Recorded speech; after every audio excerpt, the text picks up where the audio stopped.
ಶತ್ರುಗಳೇ, ಗುಪ್ತವಾದ ವಿಷಯಗಳನ್ನು ಸುಪ್ತವಾಗಿಟ್ಟುಕೊಂಡು ಮತ್ತಿನಲ್ಲಿ ಜಪ್ತಿ ಮಾಡಿದರು. ಸಿಗುವ ಕಾರಣ ನನ್ನ ಆತ್ಮಕ್ಕೆ ಇಲ್ಲ ಶಾಂತಿ.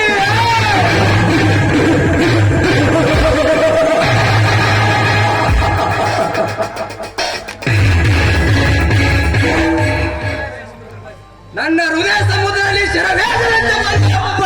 ಪಡಿಸುತ್ತಿದೆ. ನನ್ನ ತಂದೆ ತಾಯಿ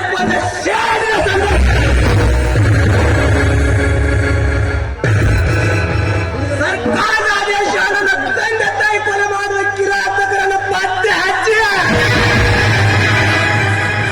ಅವರ ಕತ್ತಲು ಕತ್ತರಿಸುವುದೇ ನನ್ನ ಬಲವಾದ ಉದ್ದೇಶ.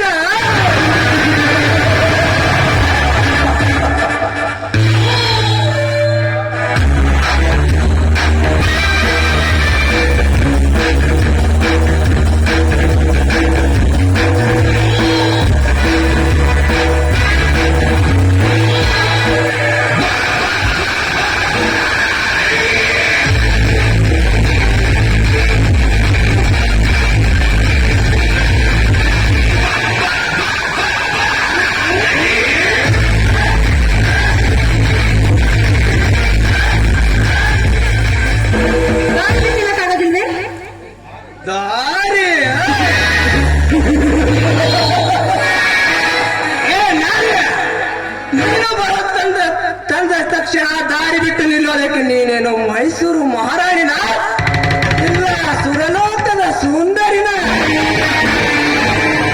ನಂಗೆ ಇಲ್ಲೇ ಹಚ್ಚಿ ಮಾತಾಡ್ತೀನೋ? ಮರ್ಯಾದೆ ಕೊಟ್ಟು ಮಾತಾಡು.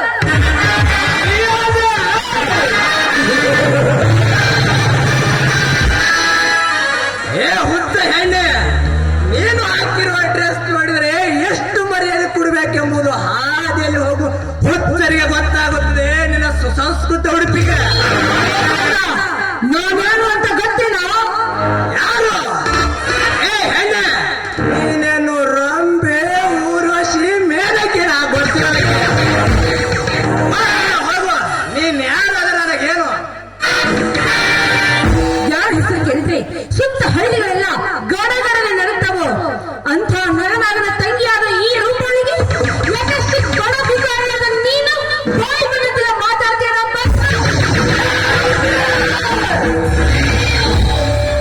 ಏನಂದೆ? ಬಿಕ್ಕಾರಿ ನಿಮ್ಮಂತ ಹಣದ ಮೋಹದ ಮಂದಕಾರದಲ್ಲಿ ಮೆರೆಯುವ ನಿಮ್ಮಂತ ಸ್ವಕ್ಕಿನ ಶ್ರೀಮಂತರ ಪಾಲಿಗೆ ಶಿಕಾರಿ. ನಿನ್ನ ಕೋಪುಳಿಸಲು ಬಂದ ಶಿಕಾರಿ. ನನ್ನ ಬಾಯಿ ಬಂದಂತೆ ಮಾತಾಡ್ತೀಯ?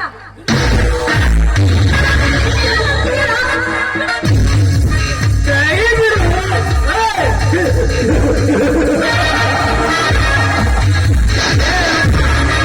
ನೀನು ಒಂದು ಹೆಣ್ಣು, ನಾನು ಒಂದು ಗಂಡು. ನಿನಗೆ ಎಷ್ಟು ಸೊಕ್ಕಿರಬೇಕಾದ್ರೆ ಇನ್ನು ನನಗೆಷ್ಟಿರಬೇಡ. ನಮ್ಮ ಅಣ್ಣನ ಹೇಳಿ ನಿನ್ ಮೈ ಮೇಲೆ ಚರ್ಮ ಸುಲಿಸದೆ ಹೋದ್ರೆ ನಾನು ಹೆಸರು ರೂಪಾನೇ ಇಲ್ಲ. ನಿಲ್ಲು ರೂಪಾದೇವಿ ನಿಲ್ಲು. ನನ್ನ ಮೈ ಚರ್ಮ ಅಂದ ಕುರಿಮರಿ ಚರ್ಮ ಅಂತ ತಿಳಿದುಕೊಂಡಿದ್ದಾನೆ ಹುಚ್ಚಿ. ಅದ್ಯಾವ ಶ್ರೀನಸೂರ ಸರ್ದಾರಲ್ಲೇ ನಿನ್ನ ಅಣ್ಣ. ನನ್ನ ಮುಂದೆ ನಿಂತು ಮಾತಾಡಬೇಕಾದ್ರೆ ಎಷ್ಟು ಹೆಣ್ಣುಗಳು ಭಯಪಡ್ತಾರೆ. ಅಂಥದ್ರಲ್ಲಿ ನನಗೆ ಹೊಡೆಯಲು ಕೈ ಎತ್ತಿದೆ ಆ ಹುಚ್ಚ ಎಣ್ಣೆ. ಆ ತಪ್ಪಿಗೆ ನೀ ಒಂದು ಘೋರ ಶಿಕ್ಷೆ ಅನುಭವಿಸಲೇಬೇಕು. ಶಿಕ್ಷೆನ? ಯಾವ ಶಿಕ್ಷೆ? ಅದು ನಿನ್ನ ಮಧುರ ಕಂಠದಿಂದ ಒಂದು ಪ್ರೇಮ ಗೀತೆ ಹಾಡಿ ಕುಣಿಯಬೇಕು. ಈ ಗಂಡ ಕೂಡ ಘೋರ ಶಿಕ್ಷೆ. ನಾನು ಹಾಡು ಹೇಳ್ಬೇಕಾ? ಸಾಧ್ಯವಿಲ್ಲ, ನನಗೆ ಹಾಡು ಹೇಳಕ್ ಬರೋದಿಲ್ಲ. ಸಾಧ್ಯ ಇಲ್ಲ ಅಂದರೆ ನೀನೇ ಇರುವುದಿಲ್ಲ. ಏನಂತೀಯ? ಇವ್ ಕೈಯಿಂದ ಪಾರಾಗಬೇಕಾದ್ರೆ ಹಾಡು ಹೇಳಿ ಹೋಗೋದು ಒಳ್ಳೇದು ಅಂತ ಅನಿಸ್ತೇನೆ. ಸರಿ, ನಿಮ್ ಇಷ್ಟು ಅಂತ ಹಾಡ್ತೀನಿ.